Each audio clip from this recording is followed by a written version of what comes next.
And with that, let's move over to some listener submitted business advice. Okay. All right. Oh, we got a long one and a short one.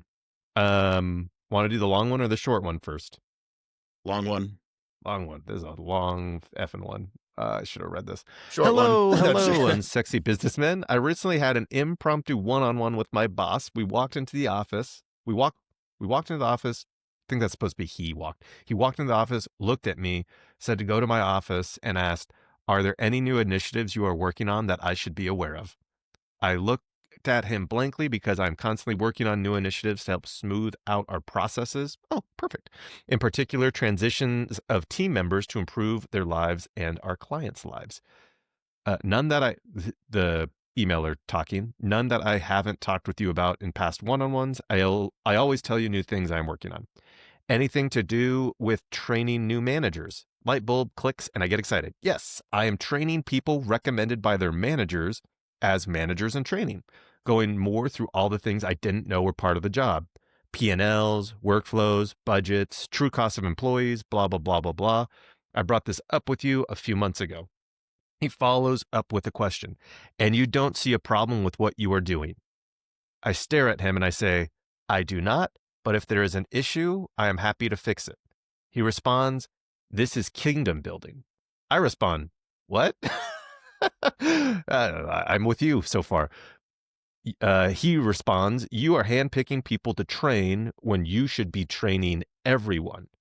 I responded, I'm not handpicking them. The management team is recommending me their team members who are interested. We go back and forth for another 5 minutes and I leave very angry.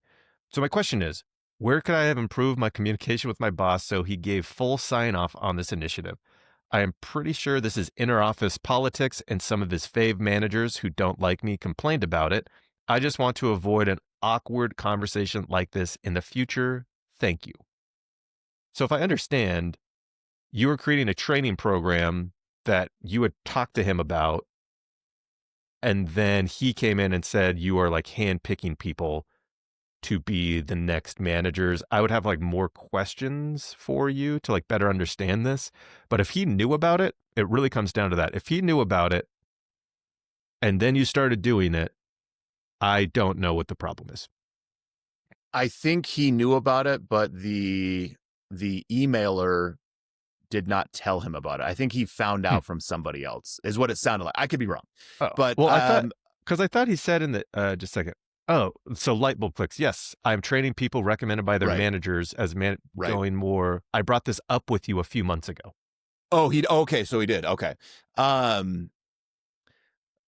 would just, if it's God, I hope it was in an email. Always have everything in writing. Especially I guess with this manager or whoever your boss is, whatever his title is. I would always say, hey, this is what I'm doing. Here's exactly how I'm going to be doing it, and send that email away. So if he comes back, he's like, wait, I didn't know you. Like it was in the description in the email that I sent you. I never got any feedback that I needed to change it.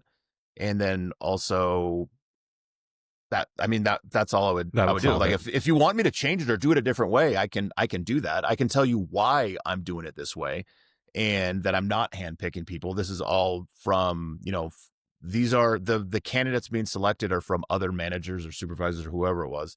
And that's how I'm doing it. If, I'm open to suggestions on how you would like me to proceed with this. Right. I think you nailed it. Like that's documented. Like everything just has to be documented. Like people like poo-poo on it because it makes you seem like an a-hole. You're like, well, actually, look here. Per my previous email type language, but obviously don't say it that way. But that having things written and sent is what's going to protect you against all things. This is like why you have contracts. This is what, like, I remember like sometimes we would have handshake deals at a company that I worked at, but if we did a handshake deal, we still had to have the deal emailed through where it's like, so we are changing the contract to do this and do this. You said you don't want to sign a contract, but we're now doing this thing X, Y, and Z just in case. Like, I don't think I ever had issues with any email things where like we changed scope of work, but it was because we had it and written, had it documented, it documented down. Oh, 100%. Yes. Always document everything. Yeah. I think that's a pretty easy one. Like just document it. You'll be fine. Number 2, I just got my first workers' comp quote, and it's way higher than I expected. My agent said it's because of the manual labor and chemical exposure in janitorial work. Are there smart ways to keep those premiums down without cutting corners or putting myself at risk? God, I think I said this lot in the last podcast. Fuck workman's comp. Um, Is there a way that you can do it?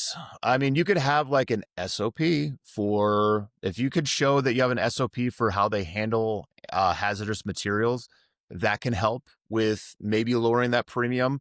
The issue that you are going to run into running a business, and as your business grows, your workman's comp premium is based off of how much money you're making. Really nothing else. You could have the same amount of employees, but if you're making more money, they charge you more. So every year, and this is probably not what you want to hear, every year my business grew. And every year they would tell me that they undercharged the premium and it would go up by like 5 or 7. I would almost always owe them like $5 or $7,000 more for that year, because they did their calculations, and the calculations literally was just how much money are you making? Oh, you're making a lot more money? Great, we can charge you more. And so, but what does help with that is having all of those SOPs in place. So this is actually a perfect question for this, because insurance companies like to see that you are responsible, and if you can demonstrate how you're responsible within your company, that can help with lowering your premiums. The other thing too is, dude, shop around. At the time, it was really hard to find companies that would do workman's comp in Idaho. There was like 2 companies that would do it, and it sucked. Nowadays, it's a lot better. So what I would do is, did he have a business or a insurance broker in the No, it email? didn't. It If doesn't say. so, if you get Oh an yeah, insurance broker, my agent said. okay, the agent is probably different than a broker. So Okay. what you do is you find an insurance broker and have them get you a bunch of quotes. That's what you do, and then you just find that, honestly, you find the cheapest one, because it as your business grows, you're just going to pay more and more money into that. So that sucks, but that's, I don't know where you're from or what state you're in, but I think nowadays it's a lot easier to get several different quotes. At the time, when I very first started, you could only get it through one company, which, that doesn't sound like a scam. But it was like, I can't remember the name of it, but like for whatever reason that had like a monopoly on workman's comp in Idaho. And but nowadays you can just sorry, long-winded, get a broker, have your SOPs in place that you can show exactly how they're going to be dealing with anything that might be hazardous, and find the cheapest workman's comp. That's what I would do. Not even going to pretend like I would have a better answer than that, because I've never had to deal with this. So, Thank God. thanks as always for the listener submitted business advice. You can reach us in the YouTube comments, or you can reach us at unsexybusinessmen@gmail.com. Go have a wonderful week, everyone, and we will chat with you next week.